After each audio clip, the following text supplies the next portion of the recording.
Hello, welcome. Good afternoon. I'm Adam Finkelstein. I'm a professor in the computer science department here, and it's my great pleasure to introduce this afternoon's speaker, Alexa Meade. Alexa is an artist, so it might seem odd for a computer scientist to be making this introduction. So I have to ask you to please indulge me a couple minutes description of my field, and after which I hope that this connection will become more clear. I work in computer graphics, which is a discipline that studies how we can create and manipulate imagery using computers. And much of our work is concerned with the relationship between three dimensions, or 3D, which can model the space in which we live, and 2D, or two dimensions, the flat domain of an image. Since the 1970s, a major effort within this field has been to try to produce photorealistic imagery. That is, synthetic 2D images that you might believe were taken by a real camera capturing the 3D world.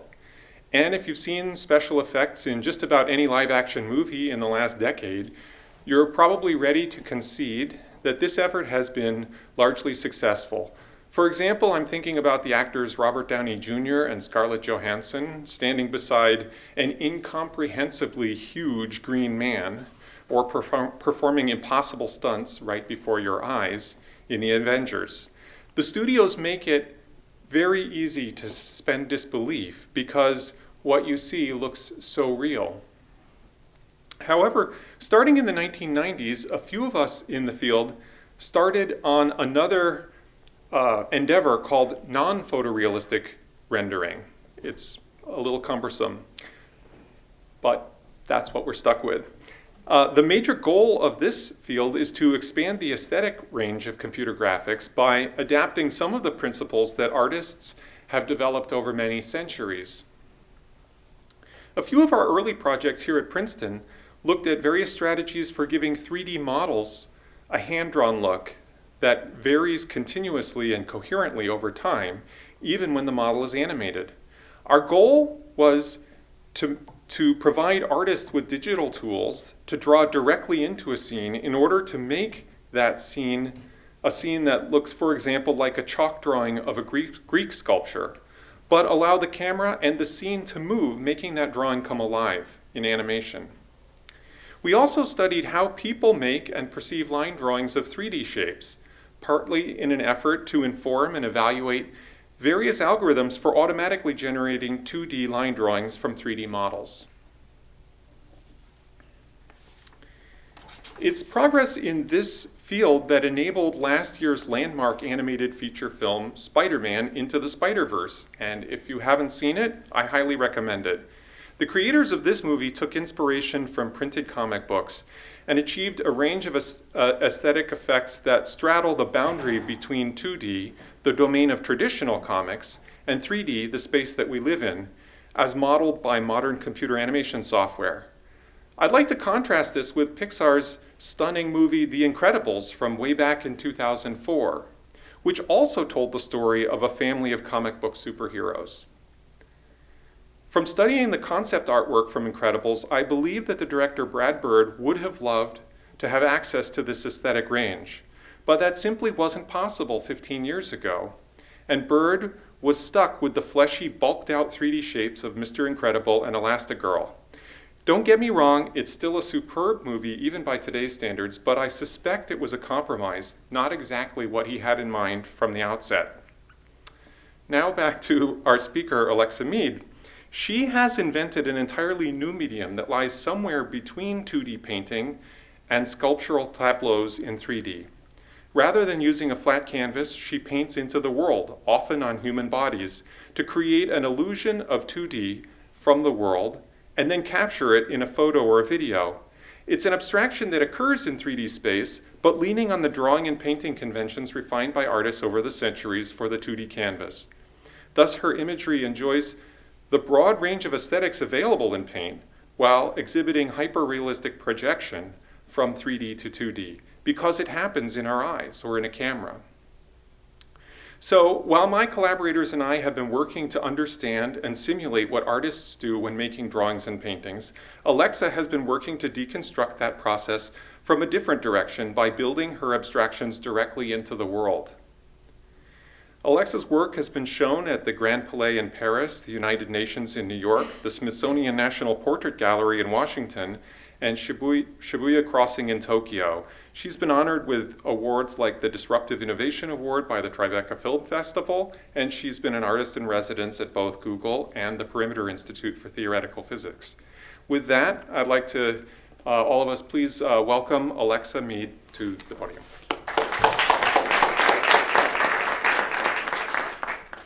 Thank you so much for that incredible introduction. I feel really honored to be here. And I may have given some of it away that I make paintings, but not on canvas. I'm physically painting on people. And I'm doing it in a way that will make them look like two-dimensional paintings. I take whatever is around me in the three-dimensional world and apply a layer of paint that mimics what's directly below, but in an abstracted sense. And it doesn't matter what angle you're approaching this at, it will look like a two-dimensional painting when photographed. There's no special effects or post-processing or neural style transfer or anything like that going on here. It's completely analog. Now, a lot of people wonder, did I always know I wanted to be an artist? And I actually used to really struggle with art. When I was in high school, I could never finish anything I started. I was overly perfectionistic. In this case, I had overworked the eyes so much that I tore through the paper, and I had to paste paper behind it so I could try again. But then I was too intimidated to even retry because I knew it couldn't be perfect. And the last self-portrait that I ever did on canvas didn't turn out how I imagined either.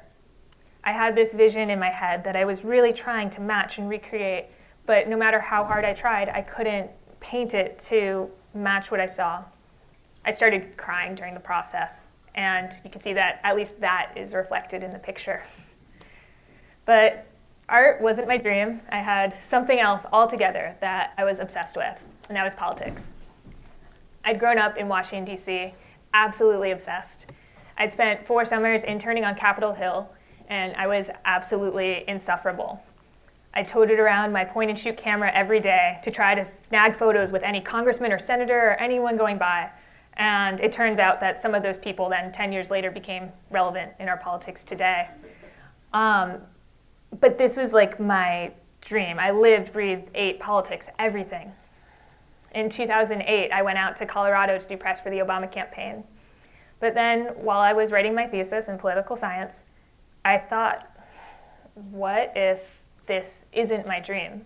What if this thing that I had spent all of my teenage years and early 20s devoting my life to turns out to be what I don't want to do for the rest of my life?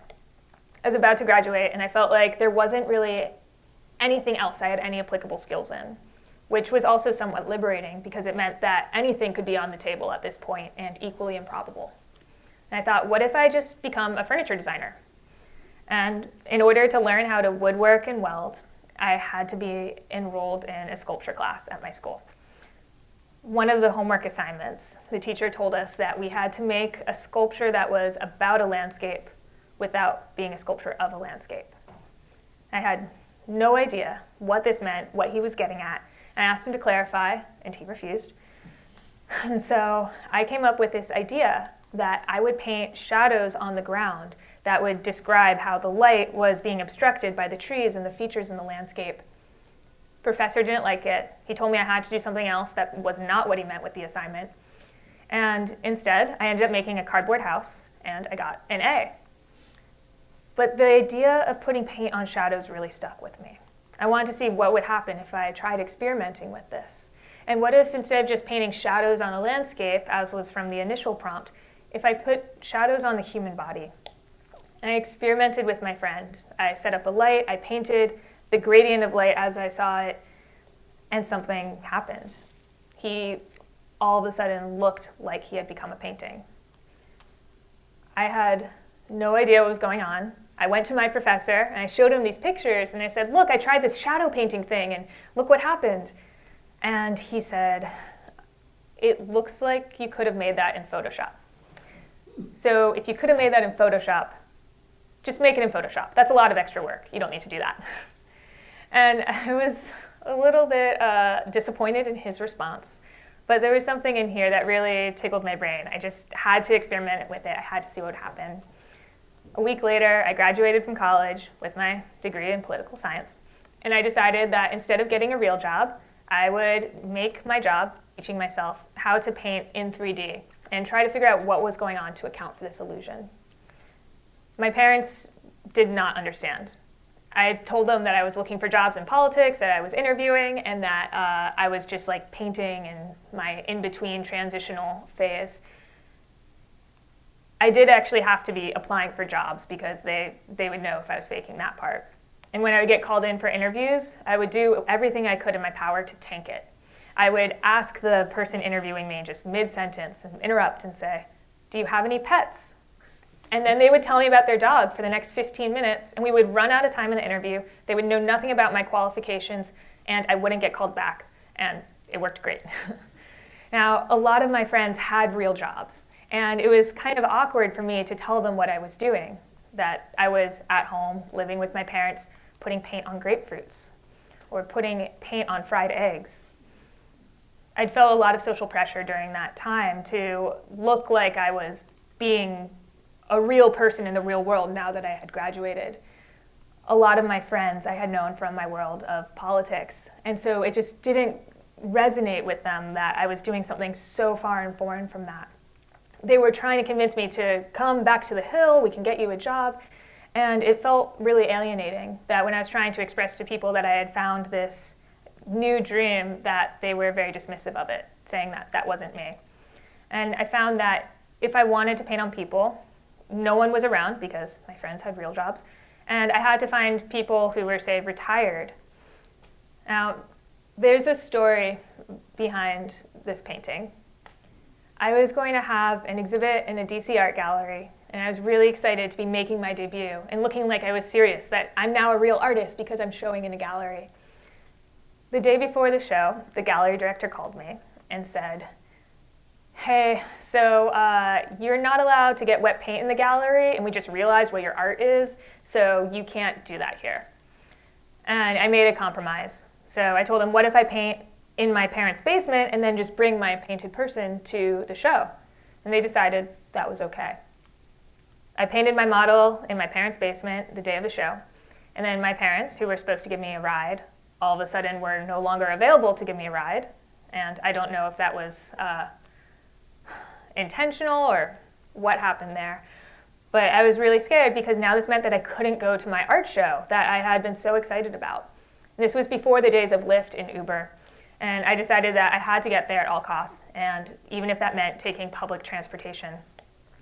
This was my first time bringing my art into public, and I was terrified and scared enough leading into it, but seeing that this was the response of people, somebody asked me if he was a burn victim, and I felt really uncomfortable that people were laughing and staring, and no one seemed to get it. But I just kept taking photos as a way, I suppose, to shield myself from looking into the faces of those people, instead just looking through the camera. And I ended up taking one of the most iconic pictures of my entire art career. The pictures I took at the art gallery were boring. They were nothing compared to this. And I love that that was just a complete accident. Nowadays, I'm a lot more comfortable bringing my artwork out into the real world. Now, one of my favorite projects was a collaboration with performance artist Sheila Vand. We didn't know what we wanted to do, but we thought we should do some experimentation with painting paint in liquid and seeing what sorts of patterns we can have emerge in the liquid, and what if then we get a giant swimming pool and fill that with milk. That took a lot of milk. The milk was very cold because it had to be refrigerated up until the moment that we put it in the pool, and so Sheila was an incredible trooper on that. But the results were stunning. These painted brushstrokes I put on her body would then dance in the liquid and transform into something beyond what we had imagined. It would be beautiful one moment, and then the next just completely destroyed and done. Another collaboration is with dancers Lil Buck and John Buggs for the short film Color Reality.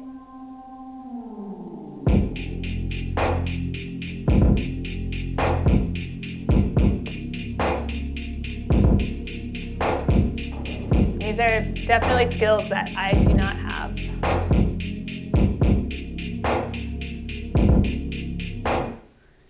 This is a collaboration with a friend of mine from high school. He asked me if I could paint him and his girlfriend, and then he had a surprise. She has no idea what's going on.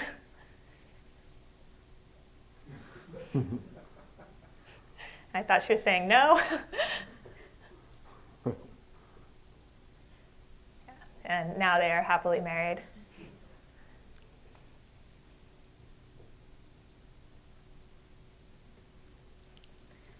So I made this piece that's not about love, but the feeling like love. It's with Asa Raskin from the Center for Humane Technology.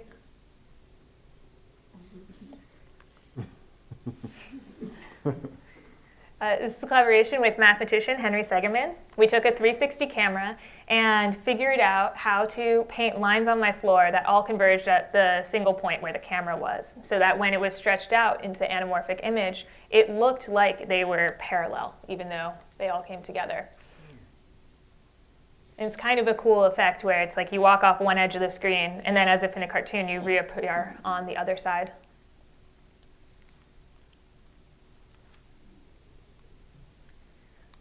This is a project where my art was volumetrically captured, and then we pumped it into Magic Leap for augmented reality. And you can see my work then in the physical space digitally.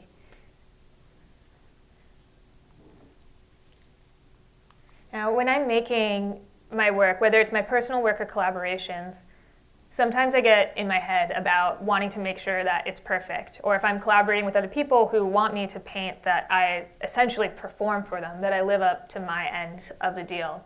And it does become a certain type of pressure that I put on myself. And so I found that sometimes to break out of that, I have to do artwork that I don't really expect anyone to see, work that's really personal. And in this process, I've ended up turning my personal home into a funhouse. It is a rainbow-filled wonderland. Even just going up and down the stairs is a hypnotic journey. You can't even tell which way is up and down. It's probably even more disorienting in real life. My kitchen breakfast nook also holds surprises. It transforms into a disco with lasers, fog machine. And I'll mind you, this space is like this deep, maybe 2 feet deep and 6 feet wide. And it's a really happening club, so much so that wristbands are required for entry. I have a periscope mirror system set up. So while lying in bed, I can see out of every window in the house at the same time. Light is zigzagging, bouncing around corners to be visible from this one point of view of my apartment. There's also crystals everywhere. I have this incredible prism collection that every day around 3 to 6 p.m. turns the whole space into this glittering rainbow wonderland.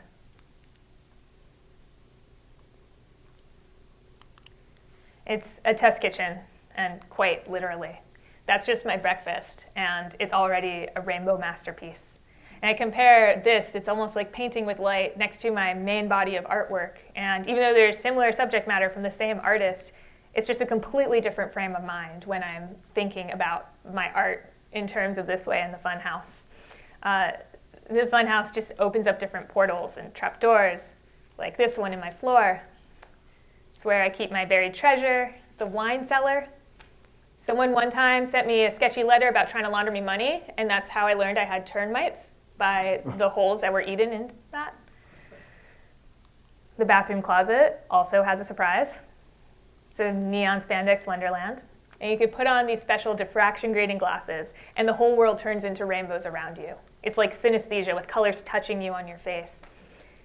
It's also the guest bedroom, which is really difficult to sleep in there because at night the spandex tendrils will brush against your skin, and it feels like spiders crawling all over your body.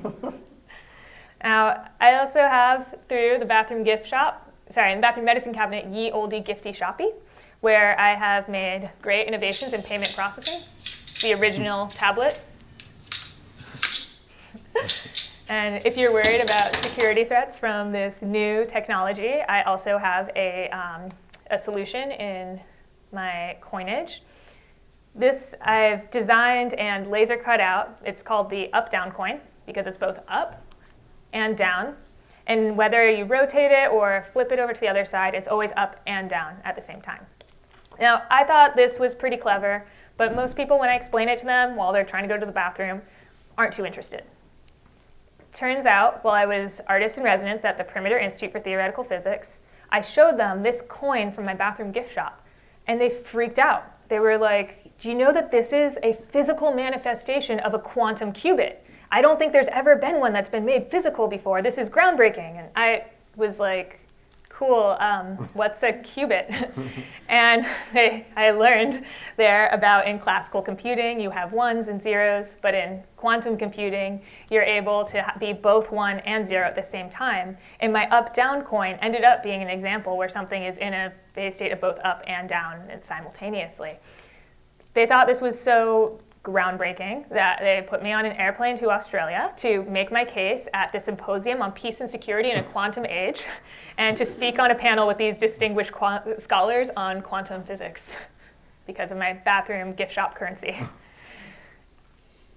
The mirrors periscope system I have set up in my house with windows has also, I've found, inspiring in my normal body of artwork.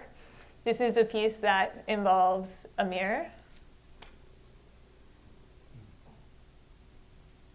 and also a window. So that's actually the real world back there. I was asked by the city of New York if I could do an installation on Bleecker Street where I would paint on the trees. We signed the contract, everything was a go, and then we got word from the Department of Parks that I was not allowed to put paint on these trees, but I still had to fulfill this assignment. And so then I thought about my bathroom closet and all that beautiful neon spandex.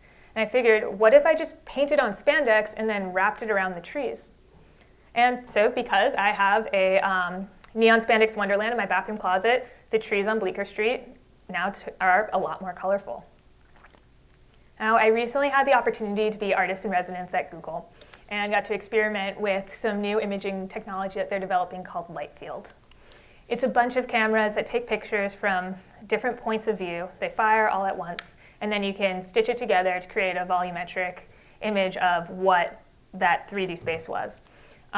Something that's also cool about light field is it captures the directionality of all the rays of light that were bouncing around in that scene. With all those cameras, it's also a pain to turn the camera on and off. And you have to hear that chime every time. They couldn't figure out how to disable that function.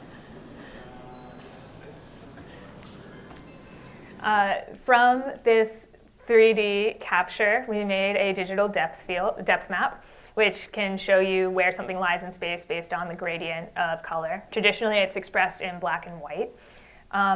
Another tradition in depth maps is to show it in the jet rainbow pattern, which of course I was drawn to. And I managed to convince Google to let me paint rainbows in their office. And so now, because of the funhouse, Google is also a lot more colorful there. While at Google, I got to play with all their fun toys, the light field, the light stage, which has 90 cameras that are all firing at one time to create a volumetric capture for a 3D avatar of whatever is inside the light stage. What's also cool is that hundreds of lights are flashing at the same time. Hundreds of lights are flashing while the cameras are going off, so that you're able to take this 3D avatar and then digitally relight it after the fact from any possible lighting conditions. My work seemed particularly well suited for this technology because my work is 3D, but often presented in 2D, and then here you have a three-dimensional avatar, so you can really examine the work from all angles after the fact. And this is going to be put into an augmented reality experience at Google. Now, all of this light field technology, so that's the light stage technology. But the light field that I mentioned earlier, it also does volumetric capture, but it's really about also capturing the direction of all the rays of light bouncing around. And my work is somewhat suited to that, but mostly because it's 3D, it's an interesting subject for light field. What ended up being a more interesting subject for capturing light field is my rainbow funhouse, because light is being warped and bouncing around all over the place. And so Google has rejoiced in having this crazy data set to work with to try to computationally figure out what is going on with all of the light in this space. And I think it's kind of funny that I was artist in residence at Google, and now Google is in my residence. And it's kind of a different version of Google Home. And the funhouse is all sorts of shiny surfaces, crazy textures, mismatch of patterns. But in my normal body of artwork, I'm usually tightly controlled. I have a singular subject that I'm painting in a certain narrative style. But I decided to take some inspiration from the playfulness of the house and make an installation for this event called 29 Rooms, where I had these crazy painted patterns on the background and painted clothes that people were able to put on and blend into the installation. It's a form of dazzle camouflage.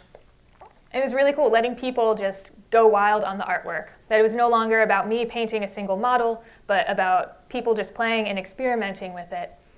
And I ended up taking this concept and putting together a solo exhibition where the whole point was to just play with the art.